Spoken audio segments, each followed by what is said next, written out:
پاکستان کی ترقی کا سفر جاری ہے۔ جب تک عوام فوج کے ساتھ ہیں پاکستان کو کوئی نقصان نہیں پہنچا سکتا۔ Army chief general Asim Munir کا اوورسیز پاکستانیوں کے کنونشن سے دھواں دھار خطاب۔ کہا دہشت گردوں کی 10 نسلیں بھی پاکستان اور بلوچستان کا کچھ نہیں بگاڑ سکتی۔ مٹھی بھر دہشت گرد ملک کو روشن مستقبل کی جانب بڑھنے سے نہیں روک سکتے۔ بلوچستان پاکستان کی تقدیر اور ہمارے ماتھے کا جھومر ہے۔ ہمیں امید نہیں چھوڑنی چاہیے اور مایوس نہیں ہونا چاہیے۔ چاہتا ہوں اوورسیز پاکستانی دنیا میں پاکستان کی نمائندگی فخر سے کریں۔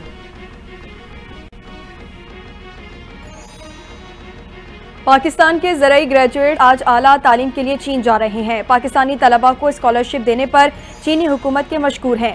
وزیر اعظم شہباز شریف کا تقریب سے خطاب۔ کہا پاکستان چین کے تجربات سے استفادہ حاصل کرے گا۔ پاکستانی طلباء بیجنگ اور اسلام آباد کے درمیان پل کا کردار ادا کریں گے۔ پروگرام میں 4 صوبوں گلگت بلتستان کے بچے شامل ہیں۔ نوجوانوں نے پاکستان کو ترقی سے ہمکنار کرنا ہے۔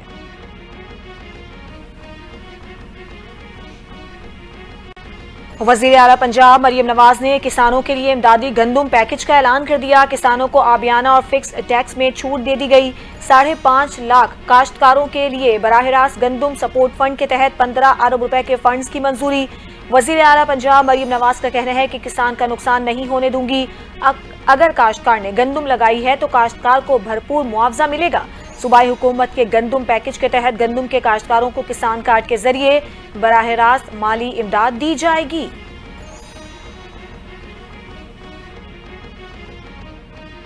عالمی امن کے لیے وزارت نہایت اہم ہے۔ پاکستان نے اقوام متحدہ کے امن مشنز کے لیے دستے بھیجے۔ پاکستانیوں نے عالمی امن و استحکام کے لیے جانوں کے نذرانے پیش کیے۔ تیسری اقوام متحدہ امن مشن وزارتی تیاری کانفرنس 2025 سے نائب وزیر اعظم اسحاق ڈار کا خطاب۔ کہا پاکستان اقوام متحدہ کے چارٹر پر عمل درآمد کے لیے پرعزم ہے۔ امن و استحکام کے لیے مسئلہ کشمیر کا پائیدار حل ناگزیر ہے۔ نائب وزیر اعظم نے کہا کہ غلط معلومات کا پھیلاؤ عالمی امن کے لیے بڑا خطرہ ہے۔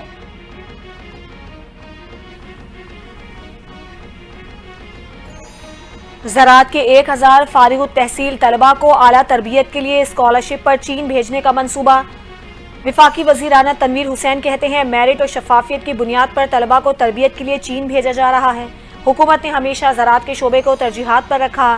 چین نے ٹیکنالوجی اور ریسرچ سے زراعت کے شعبے میں ترقی کی۔ چین نے زراعت کے شعبے میں انقلاب برپا کیا۔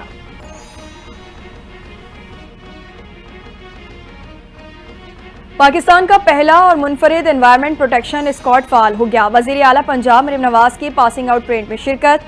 فورس کے مختلف اسکواڈز ماحولیاتی تحفظ کے لیے اہم کردار ادا کریں گے۔ E bikes squad eco friendly unit کے طور پر کام کرے گا۔ گرین اسکواڈ اربن ایریا میں اینٹی پلاسٹک کیمپین، ڈسٹ اور ڈینگی کنٹرول کا کام سنبھالے گا۔ بلیو اسکواڈ آبی ذخائر کی حفاظت کرے گا۔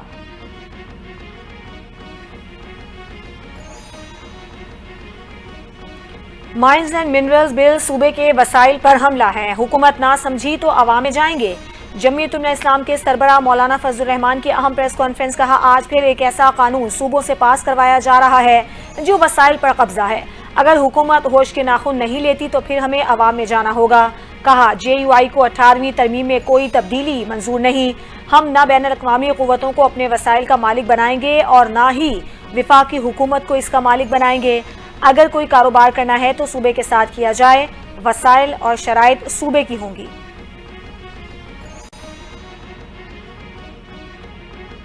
ماحولیاتی تحفظ فورس کا قیام وقت کا تقاضا تھا۔ پنجاب حکومت ماحولیاتی تحفظ کے لیے کام کر رہی ہے۔ سینئر وزیر پنجاب مریم اورنگزیب کا تقریب سے خطاب۔ کہا ماحولیاتی تحفظ فورس ماحولیاتی تحفظ کے لیے وزیر اعلیٰ مریم نواز کے عزم کی عکاس ہے۔ پنجاب کی تاریخ میں پہلی بار ماحولیاتی تحفظ کے لیے خطی رقم مختص کی گئی۔ پہلی بار پنجاب میں فیول ٹیسٹنگ لیبارٹریز قائم کی گئیں۔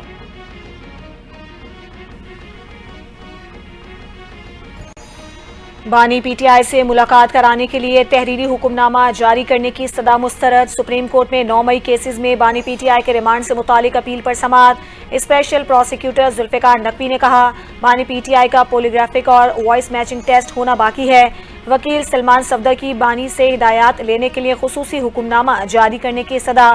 چیف جسٹس نے کہا کہ آپ نے ملاقات کے لیے جانا ہے چلے جائیں، کوئی حکم نامہ جاری نہیں کریں گے۔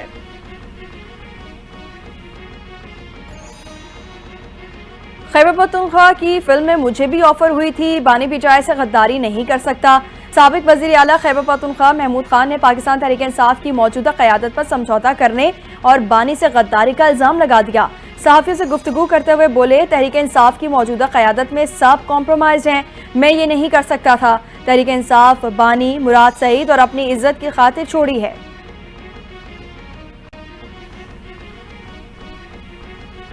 توشہ خانہ کیس میں بانی پی ٹی آئی اور بشرا بی بی نے اسلام آباد ہائی کورٹ سے رجوع کر لیا۔ بریت کی درخواستوں پر جلد سماعت کرنے کی استدعا۔ درخواستیں بیرسٹر سلمان صفدر اور خالد یوسف چودھری کے ذریعے دائر کی گئیں۔ موقف اختیار کیا۔ درخواستیں 28 جنوری کے بعد سے زیر التوا ہیں، تاحال ان پر کوئی سماعت مقرر نہیں کی گئی۔ تاخیر ناانصافی کو جنم دیتی ہے اور انصاف ہوتا ہوا نظر بھی آنا چاہیے۔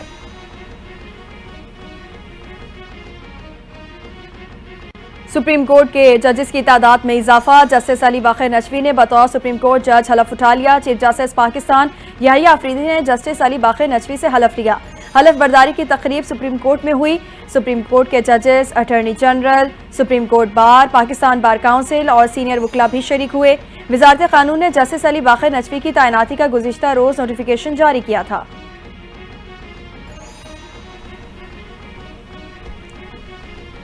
بلوچستان میں ساحلی پٹی کے رہائشیوں کی فلاح و بہبود کے لیے پاک بحریہ نے ایک اور سنگ میل عبور کر لیا اور ماڑا این ایس درمان جہ میں جدید سہولتوں سے آراستہ نئے بلاک کا افتتاح ہو گیا۔ نئے بلاک میں جدید operation theatres complex, I C U, gynae unit اور شعبہ اطفال شامل۔ نیول چیف ایڈمرل نوید اشرف افتتاحی تقریب کے مہمان خصوصی تھے۔ نیول چیف نے تقریب سے خطاب میں کہا کہ پی این ایس درمان جہ جدید طبی سہولتوں کے ساتھ مقامی افراد کی خدمت جاری رکھے گا۔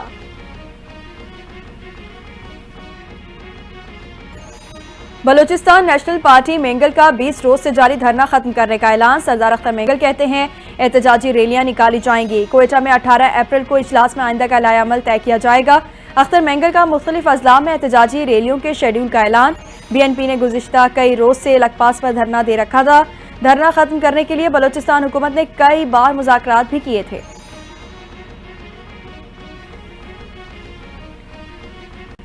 پیٹرولیم مصنوعات کی قیمتوں میں کمی کا فائدہ بلوچستان کے عوام کو منتقل کرنا خوشائند ہے۔ کچھی کینال کے دوسرے مرحلے کے لیے بھی پیسے مختص کیے گئے۔ وزیر اعلیٰ بلوچستان سرفراز بگٹی کی وفاقی وزراء کے ہمراہ نیوز کانفرنس بولے، بلوچستان کے لیے رقم مختص کرنے پر وزیر اعظم کی شکر گزار ہیں۔ وفاقی وزیر تجارت جام کمال نے کہا کہ وزیر اعظم نے ہمیشہ بلوچستان کو ترجیح دی۔ تمام اسٹیک ہولڈرز ملک کی بہتری کے لیے کام کر رہے ہیں۔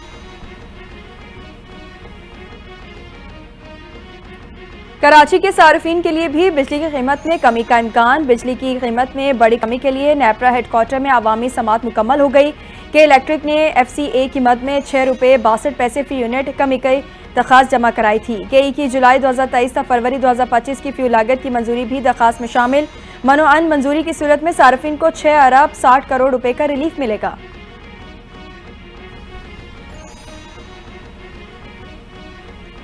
خیبر پختونخوا حکومت کا سرکاری اسکولوں کے طلبہ و طالبات کو مفت بیگ دینے کا فیصلہ۔ مشیر اطلاعات بیرسٹر سیف کہتے ہیں حکومت نے کتابوں کی مفت فراہمی کے لیے فنڈز کی منظوری بھی دے دی۔ پیرنٹ ٹیچر کونسل کا سالانہ فنڈ 5 ارب سے بڑھا کر 7 ارب روپے کرنے کا فیصلہ ہوا۔ وزیر اعلیٰ علی امین گنڈاپور بانی پی ٹی آئی کے ویژن کے مطابق تعلیم کے فروغ کے لیے اقدامات کر رہے ہیں۔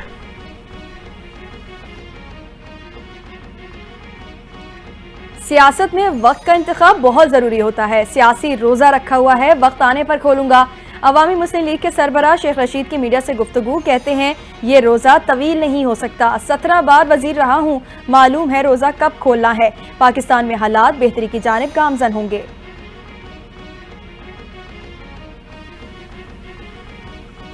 قومی اسمبلی کے حلقہ این اے 213 کا انتخاب۔ عمرکوٹ کے ضمنی انتخاب میں پیپلز پارٹی کا مقابلہ تمام سیاسی جماعتوں کے اتحاد سے ہے۔ پی ٹی آئی امیدوار کی حمایت میں تمام جماعتیں اکٹھی ہو گئی ہیں۔ پیپلز پارٹی کے رہنما اور سینئر وزیر شرجیل انعام میمن کا بیان، کہتے ہیں پیپلز پارٹی کو شکست دینا تمام جماعتوں کے اتحاد کا خواب ہے۔ قومی اسمبلی کے حلقہ این اے 213 عمرکوٹ میں 17 اپریل کو ضمنی الیکشن کا دنگل سجے گا۔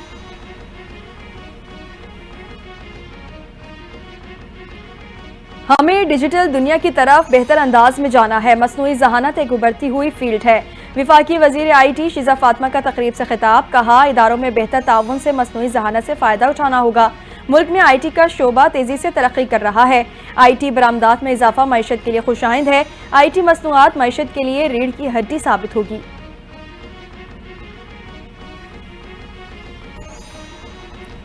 Chairman P T I barrister Gohar کی اسپیکر قومی اسمبلی ایاز صادق کے بیان کی تردید، کہتے ہیں کوئی دعوت نامہ موصول ہوا، نہ ہی اسپیکر آفس سے کوئی کال آئی۔ اسپیکر قابل احترام ہے، کراس ٹاک ڈسکشن نہیں کرنا چاہتا۔ بانی پی ٹی آئی نے سختی سے ہدایت جاری کی ہے کہ عہدیدار اور کارکن ایک دوسرے کے خلاف میڈیا یا عوامی مقامات پر بیانات نہ دیں۔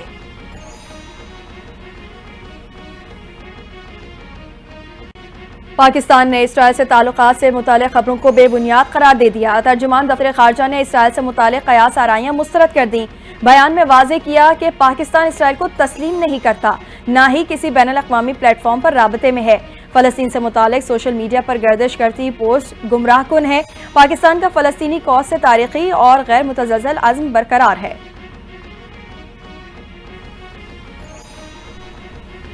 الیکٹرک گاڑیوں کے چارجنگ اسٹیشنز کے ٹیرف میں بڑی کمی، نیپرا نے وفاقی حکومت کی درخواست منظور کر لی۔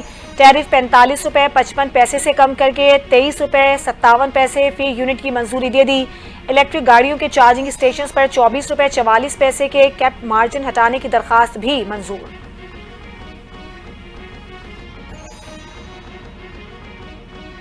عالمی منڈی میں تیل کی قیمتوں میں کمی، حکومت عوام کو ریلیف دینے میں ناکام۔ پیٹرولیم مصنوعات کی قیمتیں آئندہ 15 روز کے لیے برقرار۔ پیٹرول 254 روپے 63 پیسے فی لیٹر اور ڈیزل کی قیمت 258 روپے 65 پیسے فی لیٹر برقرار۔ حکومت نے پیٹرول پر لیوی 8 روپے 72 پیسے فی لیٹر اور ڈیزل پر لیوی 7 روپے 1 پیسے فی لیٹر بڑھا دی۔ وزیر اعظم شہباز شریف کہتے ہیں عالمی منڈی میں تیل کی قیمتوں میں کمی کا فائدہ عوام کو منتقل کرنے کے بجائے بلوچستان پر لگائیں گے، ان پیسوں سے قوم کے زخموں پر مرہم رکھیں گے۔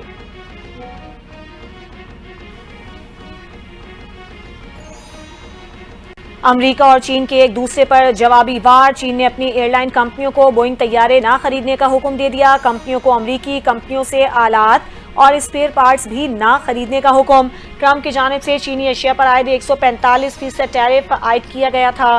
ترجمان وائٹ ہاؤس کا کہنا ہے کہ ٹرمپ چین سے ڈیل کرنے کے لیے تیار ہیں، چین ڈیل کے لیے تیار ہے یا نہیں، بال چین کے کورٹ میں ہے۔ لبنانی صدر کا حزب اللہ کے ہتھیاروں کو حکومتی تحویل میں لینے کا اعلان۔ غیر ملکی میڈیا رپورٹ کے مطابق صدر جوزف اون نے کہا لبنان میں تمام ہتھیار ریاست کے کنٹرول میں آئیں۔ حزب اللہ نئی جنگ میں شامل ہونے کا کوئی ارادہ نہیں رکھتی۔ ہتھیاروں کی تحویل سے متعلق لبنانی تنظیم حزب اللہ سے مذاکرات کیے جائیں گے۔ ہم حزب اللہ کو غیر مسلح کرنا چاہتے ہیں، لیکن ہم لبنان میں خانہ جنگی نہیں چاہتے۔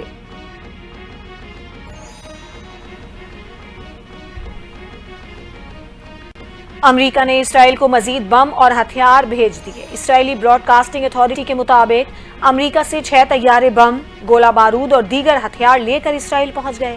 ہتھیاروں کی فراہمی ایران کے خلاف ممکنہ کارروائیوں کی تیاری کا حصہ ہے۔ اسرائیل طویل عرصے سے مشرق وسطیٰ میں امریکہ کا اتحادی اور اسلحہ حاصل کرنے والا ملک ہے۔ جرمنی، اٹلی، برطانیہ، کینیڈا اور کئی دوسرے ملک بھی اسرائیل کو ہتھیار فراہم کرنے والوں میں شامل ہیں۔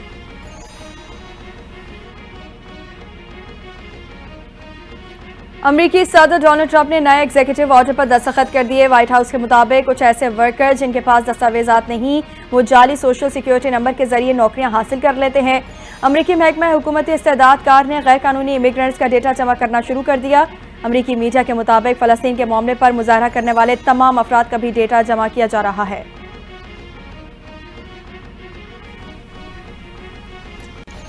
اور وفاقی دارالحکومت میں ابر رحمت زحمت بن گئی۔ بارش اور یالہ باری سے سینکڑوں گاڑیوں کے شیشے ٹوٹ گئے، گھروں کی کھڑکیاں اور سولر پینل بھی ٹوٹنے کی اطلاعات، لوگ گھروں میں محصور ہو گئے۔ راولپنڈی میں پی ایس ایل کی ٹیموں کا پریکٹس سیشن بھی منسوخ کرنا پڑا۔